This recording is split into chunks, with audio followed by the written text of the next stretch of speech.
welcome back to the channel Vidya Academy.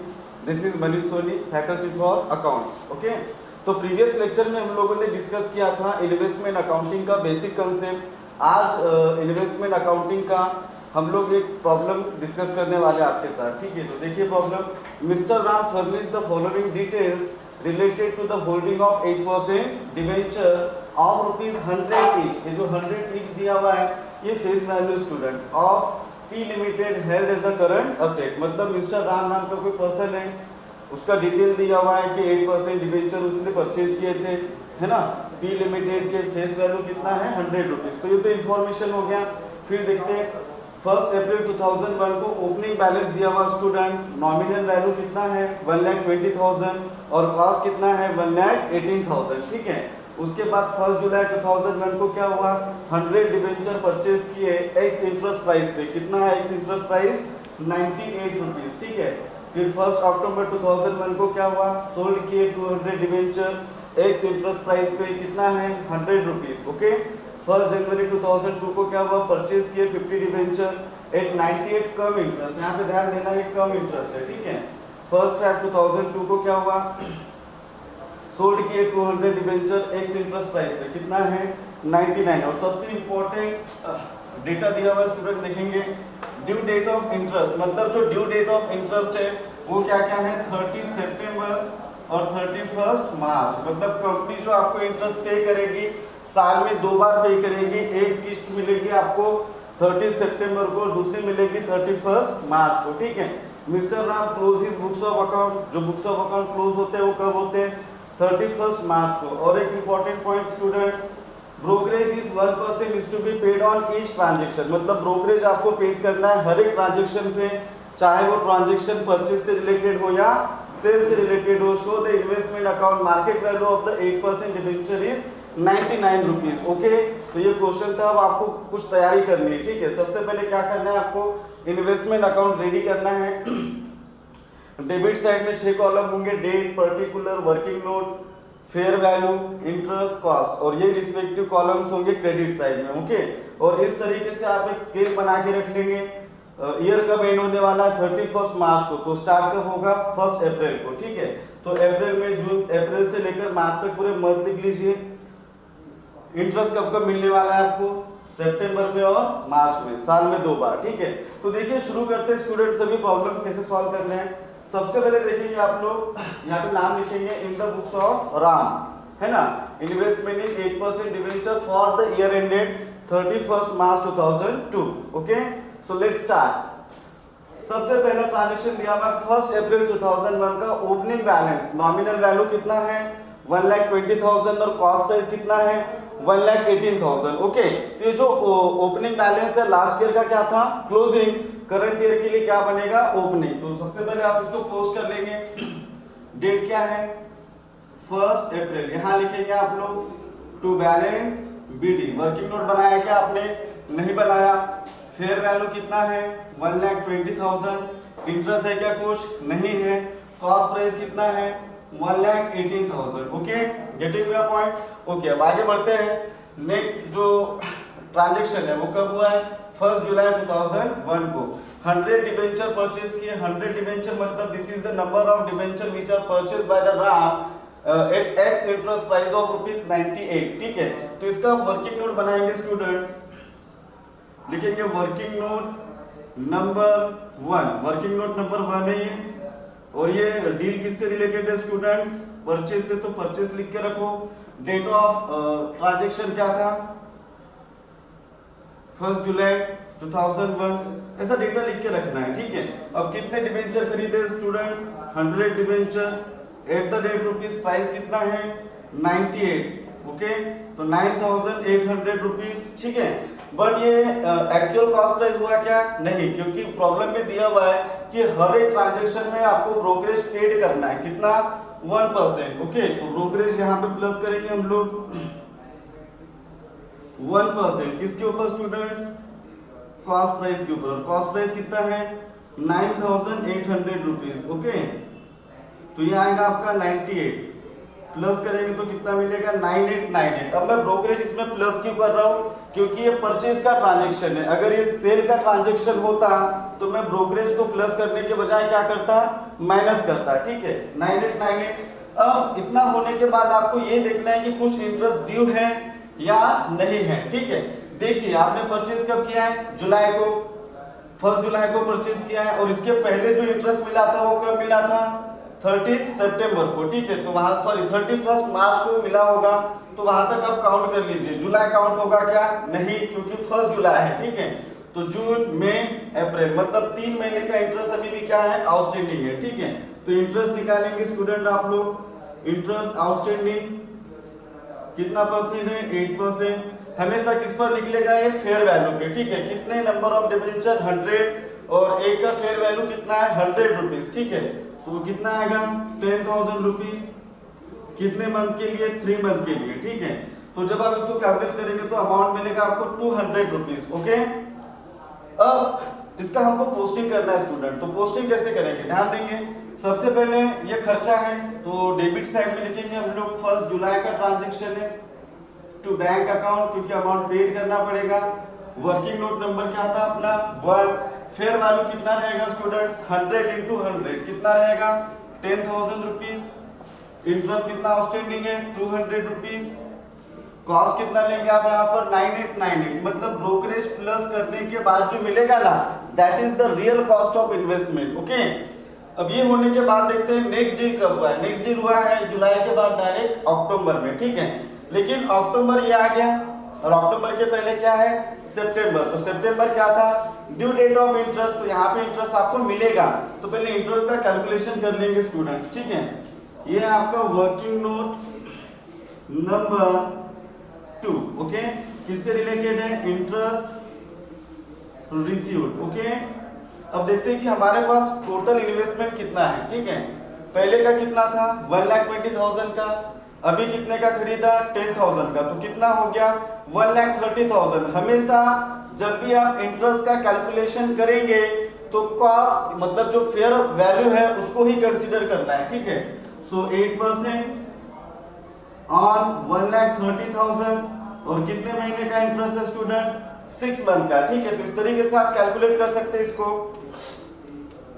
1,30,000 into 8% for 6 month. ठीक है तो 5,200 rupees ये आपको मिलेगा। ओके तो जो 5,200 रुपीज है ये आपके लिए इनकम है। तो क्रेडिट साइड में लिखने का, इसको कब मिला इंटरेस्ट आपको 30 सितंबर को। पैसे कहां पर आएंगे स्टूडेंट्स, बैंक में, तो लिखने का by bank account. Working note number क्या था, ये 2 था। फेयर वैल्यू लिखेंगे क्या, नहीं लिखेंगे। कॉस्ट लिखेंगे क्या, नहीं लिखेंगे। डायरेक्ट इंटरेस्ट लिखेंगे कितना 5,200 रुपीज, क्योंकि ये जो अमाउंट है ये सिर्फ इंटरेस्ट से रिलेटेड है। ओके इसीलिए हमने इंटरेस्ट के कॉलम में ही उसको पोस्ट किया। ओके अब देखते हैं हम लोग नेक्स्ट जो ट्रांजैक्शन है वो कब हुआ। ठीक है नेक्स्ट ट्रांजैक्शन जुलाई का हो गया, उसके बाद अक्टूबर का। इस तारीख को क्या किया स्टूडेंट, इसने सेल किया हुआ है। ठीक है तो यहाँ पे लिखेंगे working note number 3। Working note number 3 sale से रिलेटेड है, और डील कब हुई है 1 अक्टूबर को। ठीक है तो ऐसा लिख के रख लेंगे। कितने डिबेंचर बेचे students 200 debentures. At the rate price कितना है 100 रुपीज। कितना मिलेगा 20,000। और इस पर भी आपको क्या कंसीडर करना है स्टूडेंट, इंटरेस्ट का अमाउंट, सॉरी ब्रोकरेज का अमाउंट पहले आप देखेंगे। इसमें 1% ब्रोकरेज। कॉस्ट कितना है स्टूडेंट्स 20,000, लिखेंगे 20,000। Amount will be 200। अब ये बताइए इस ब्रोकरेज को मैं यहाँ पे प्लस करूं कि माइनस करूं। ठीक है यहाँ पे क्या करना पड़ेगा माइनस, क्योंकि इसके पहले हमने क्या किया था प्लस।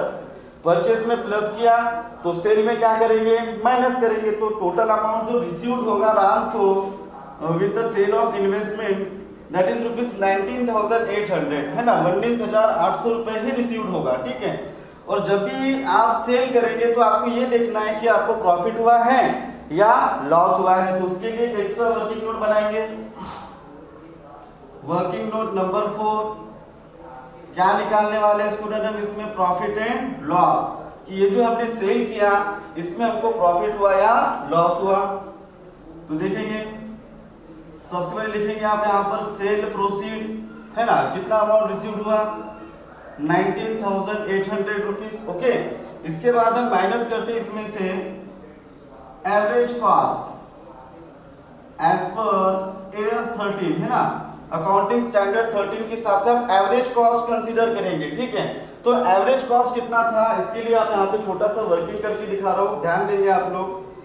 एवरेज कॉस्ट कैसे निकालेंगे, देखिए यहाँ पे लिख लीजिए फेयर वैल्यू और यहाँ पे लिखिए आप लोग कॉस्ट प्राइस। ठीक है, अब ये होने के बाद देखिए ओपनिंग कितना था 1,20,000 और इसका कॉस्ट प्राइस कितना है स्टूडेंट्स 1,18,000। ओके, इसके बाद आपने क्या किया था स्टूडेंट्स, परचेज किया था, तो परचेज को प्लस कर दो, कितना था फेयर वैल्यू 10,000, कॉस्ट प्राइस कितना था 9898, उसको प्लस कर देने का 1,30,000, इसको प्लस करो 1,18,000 प्लस 9898 1,27,898 1,27,898। ओके, अब इसमें आपको सेल करना है स्टूडेंट, तो एवरेज कॉस्ट कैसे पता करेंगे देखेंगे ध्यान से। सेल किया है आपने, ठीक है, सेल कितना किया है 20,000 का, और देखेंगे फेयर वैल्यू लेना है आपको इसमें। ठीक है, 200 डिबेंचर और एक डिबेंचर का जो फेयर वैल्यू है वो कितना है 100 रुपीज। ठीक है, तो यहाँ पे आएगा आपका 20,000 और ये हमको पता करना है स्टूडेंट, तो कैसे पता करेंगे। ठीक है, तो मल्टीप्लाई करेंगे 20,000 को 1,27,898 से और 1,30,000 से डिवाइड जैसे करेंगे आप लोग तो आपको एवरेज कॉस्ट मिलेगा। ठीक है, तो कैलकुलेट कर सकते हैं आप लोग 1,27,898 into 20,000 divide by 1,30,000, you will get 19,677 rupees. Okay, 19,677. So this is average cost. Okay, तो इसमें से माइनस करेंगे हम लोग 19,677। ये जो सेल प्रोसीड है वो ज्यादा है और कॉस्ट क्या है कम है, तो इस केस में क्या होगा स्टूडेंट्स, आप लोगों को प्रॉफिट होगा, और प्रॉफिट कितने का हुआ 123 रुपीज का। ठीक है, तो इसको आप क्या करेंगे, पोस्ट कैसे करना है देखिए, पोस्ट कैसे करना है देखिए। सबसे पहले तो सेल का एंट्री करेंगे आप लोग, सेल कब किया 1 अक्टूबर को, by bank account, fair value कितना रहेगा स्टूडेंट्स इसका 20,000, इंटरेस्ट कंसीडर करना है क्या आपने, नहीं करना है, कॉस्ट कितना लेंगे आप लोग ये वाला 19,800। ओके, इतना समझ में आया। अब हम देखेंगे प्रॉफिट, आप वर्किंग नोट का भी यहाँ पे पोस्टिंग कर सकते हैं, वर्किंग नोट नंबर 3 से आया है आंसर। ओके, अब देखते हैं प्रॉफिट एंड लॉस, प्रॉफिट हुआ कि लॉस हुआ, प्रॉफिट हुआ तो डेबिट में लिखने का, अगर लॉस हुआ तो कहाँ लिखने का, क्रेडिट में। अब ये रीजन क्या है सर, डेबिट में क्यों लिखने का। ठीक है, अब यहाँ पे अगर डेबिट में लिखेंगे तो प्रॉफिट एंड लॉस के कहाँ जाएगा, क्रेडिट में, दैट्स व्हाई। ठीक है, तो date will remain the same 1 October to profit and loss account, और ये कहाँ मिलेगा स्टूडेंट्स आपको, वर्किंग नोट नंबर 4 में। तो इसको फेयर वैल्यू में लिखेंगे क्या, नहीं लिखेंगे, इंटरेस्ट में लिखेंगे क्या, नहीं लिखेंगे, कहाँ पे लिखेंगे, कॉस्ट में। कितना प्राइस है students 123 rupees. This is the profit on sale of investment. Okay, देखिए हमारा ओपनिंग बैलेंस हमने कवर कर लिया, परचेज का ट्रांजैक्शन था ये भी हमने कवर कर लिया, सेल का ट्रांजैक्शन था ये भी कवर कर लिया। अब एक क्वेश्चन आपके माइंड में आ रहा होगा कि सर आपने यहाँ पे इंटरेस्ट का कैलकुलेशन क्यों नहीं किया। ठीक है, तो उसके पीछे रीजन ये है स्टूडेंट्स कि परचेज कब किया है इसने 1 अक्टूबर को, और लास्ट जो पेमेंट हुई थी वो कब हुई थी 30 सितंबर को। ठीक है, इसीलिए कोई भी इंटरेस्ट का अमाउंट आउटस्टैंडिंग है क्या, नहीं है, इसीलिए हम यहाँ पे इंटरेस्ट का कैलकुलेशन नहीं करेंगे। ओके, अब देखते हैं नेक्स्ट डील कब हुआ स्टूडेंट्स। ठीक है, 1 जनवरी को हुआ है, तो बना लेते हैं यहाँ पे वर्किंग नोट नंबर 5, किससे रिलेटेड है, परचेज से। कब किया परचेज 1 जनवरी को 2002 को। ओके, अब इतना होने के बाद कितने डिबेंचर खरीदे स्टूडेंट्स 50 डिबेंचर, और प्राइस कितना है 98, और ध्यान देंगे ये कम इंटरेस्ट है। ठीक है, सो 50 इंटू 98 कर लीजिए, आपको मिल जाएगा answer 50 into 98 4,900 rupees. Okay, this is the cost but this is not the real cost because यहाँ पे ब्रोकरेज का अभी हमने कैलकुलेशन नहीं किया है, तो ब्रोकरेज को प्लस करेंगे। क्यों प्लस करेंगे? क्योंकि परचेज का ट्रांजैक्शन है 1% और दिस इज द कॉस्ट 4,900। तो कितना आएगा स्टूडेंट 49। तो अभी जो आपका टोटल रियल कॉस्ट जो मिलेगा आपको डिबेंचर का वो कितना मिला 4949। ठीक है, अब देखते हैं यहाँ पे इंटरेस्ट कुछ आउटस्टैंडिंग है या नहीं है। ठीक है, देखते हैं कब खरीदा है आपने, जनवरी में। ठीक है, this is the date of purchase. ठीक बात है कि नहीं? अब देखते हैं लास्ट पेमेंट कब हुई थी इंटरेस्ट की, सितंबर में हुई थी, है ना। तो जनवरी का इंटरेस्ट मिलेगा क्या? नहीं मिलेगा। दिसंबर का मिलेगा, नवंबर का मिलेगा, अक्टूबर का मिलेगा, बट सितंबर का मिलेगा क्या? नहीं मिलेगा, क्योंकि 30 सितंबर होता है वो। ठीक है, तो वो इसीलिए 3 महीने का इंटरेस्ट आउटस्टैंडिंग है।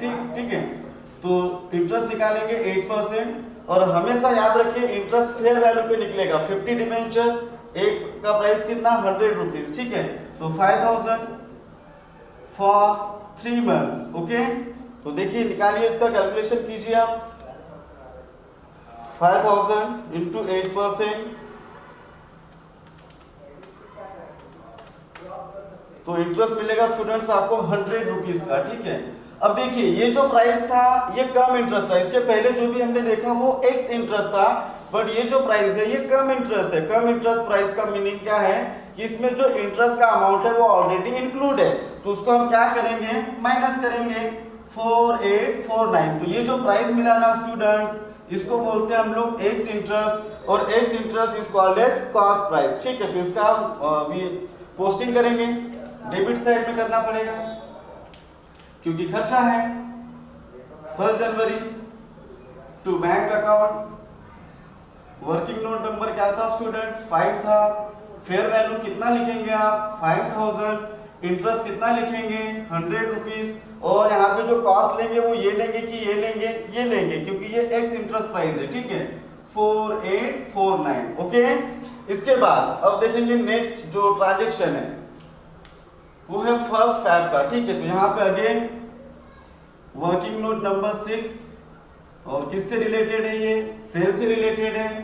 कब किया था 1 Feb को 2002 को, ऐसा लिख के रख लीजिए, आपको कन्वीनियंट होगा प्रॉब्लम सॉल्व करने में। ठीक है, तो देखिए कितने डिबेंचर सेल किए students 200 debenture. Okay, 200 debenture at the price of ₹99, और ये एक्स इंटरेस्ट है, कैलकुलेट कीजिए 19,800 रुपीज। ओके, 19,800। अब इसमें से क्या करेंगे स्टूडेंट्स, ब्रोकरेज 1%, और ये 1% किस पे निकालने का, कॉस्ट पे। ठीक है, 19,800 कितना निकलेगा 198। अब बोलिए इसको प्लस करूं कि माइनस करूं, माइनस करना पड़ेगा क्योंकि सेल की ट्रांजैक्शन है।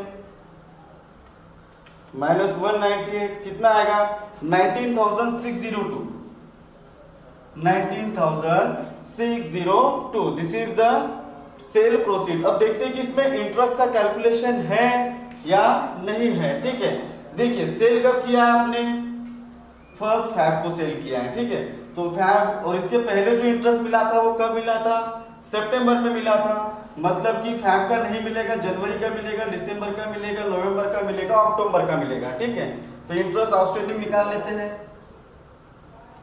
आउटस्टैंडिंग हमेशा किस पर निकालने का स्टूडेंट्स, फेयर वैल्यू पे 8%। कितने डिबेंचर है 200, एक का फेयर वैल्यू कितना है 100 रुपए, तो कितना आएगा 20,000 फॉर 4 मंथ्स। ठीक है, 4 मंथ कैसे आया पता चला ना आपको, ये यहाँ पे हमने परचेज किया तो 4 महीने का इंटरेस्ट आउटस्टैंडिंग है। ओके, निकालिए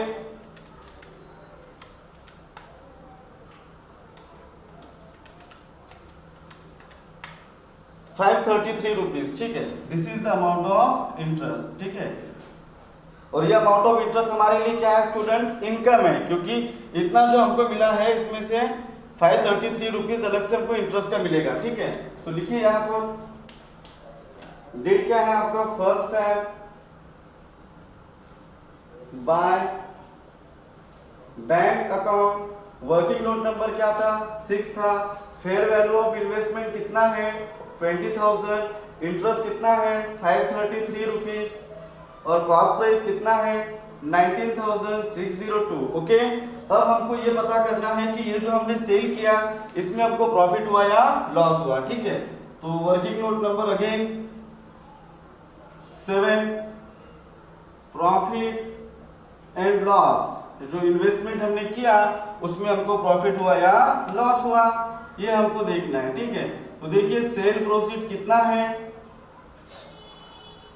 19,602, इसमें से अभी क्या माइनस करेंगे average cost as per AS 13। ठीक है, जैसे हमने यहाँ पे निकाला था ना एवरेज कॉस्ट, सेम ऐसे ही हम यहाँ पे भी एवरेज कॉस्ट निकालेंगे। ठीक है, तो ये प्रोफाइल को अपडेट कर लेते हैं, पहले देख लीजिए सेल का किया था, उसके बाद परचेज हुआ। ठीक है, देखिए 1,30,000 माइनस 20,000 तो आपको मिलेगा 1,10,000 रुपीज, इसको भी माइनस करिए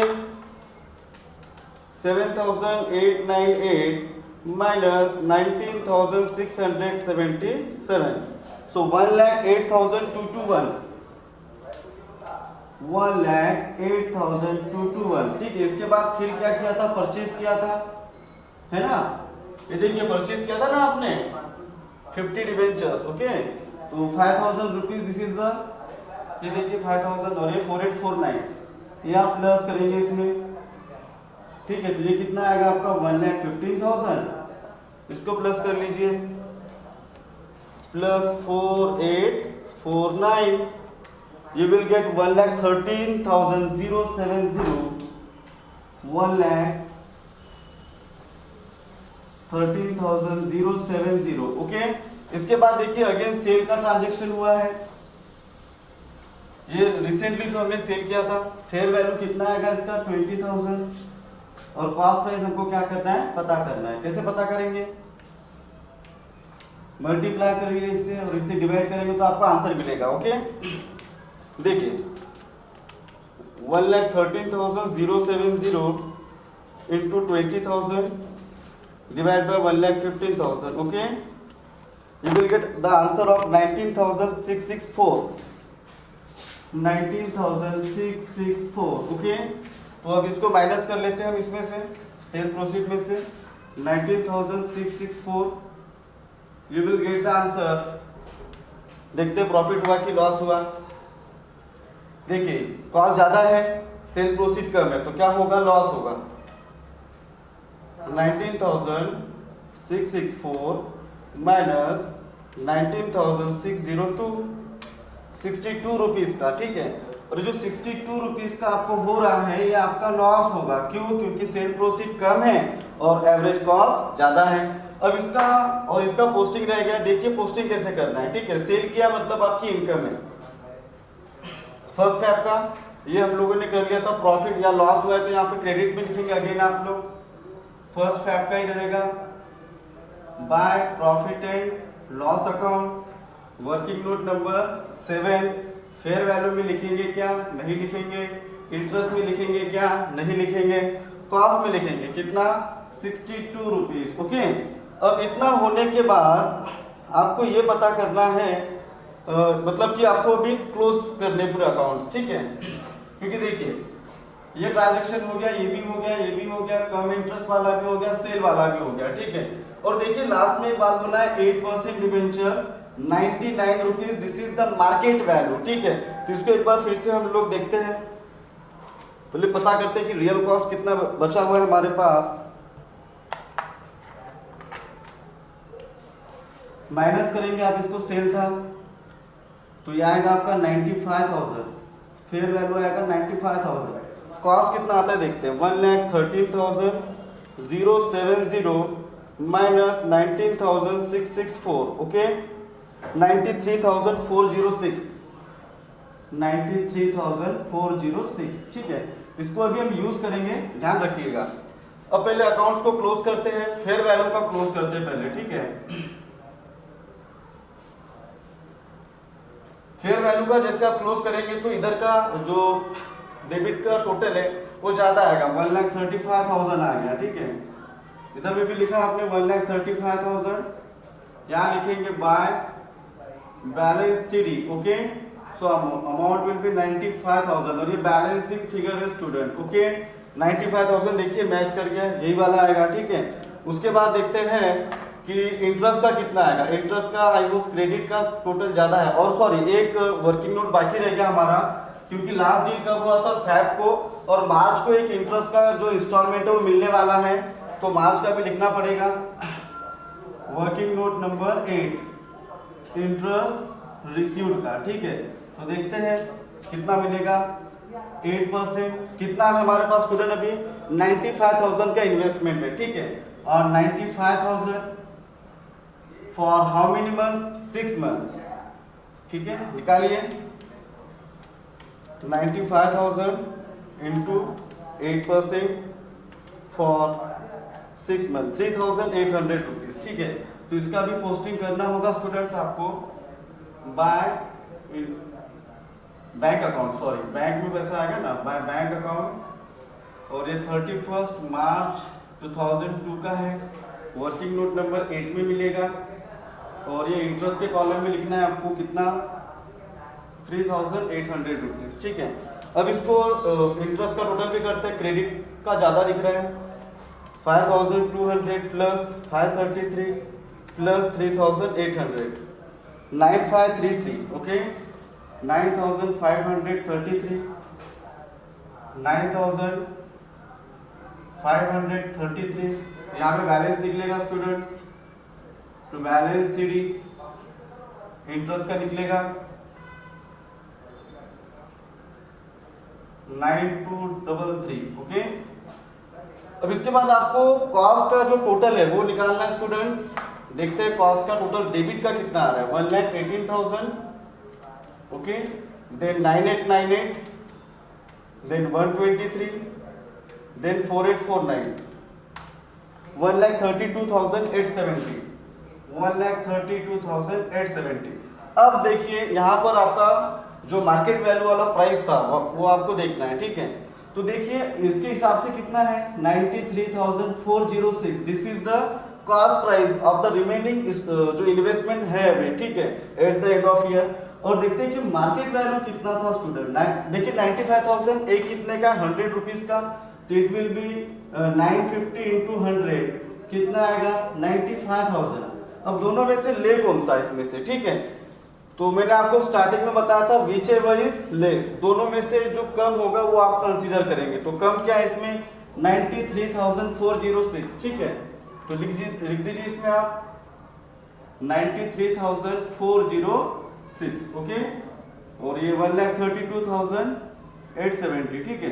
ये AS13 के हिसाब से स्टूडेंट्स, तो इसको इस तरीके से करना है आपको। Thanks a lot. Next problem हम डिस्कस करेंगे नेक्स्ट लेक्चर में, ओके।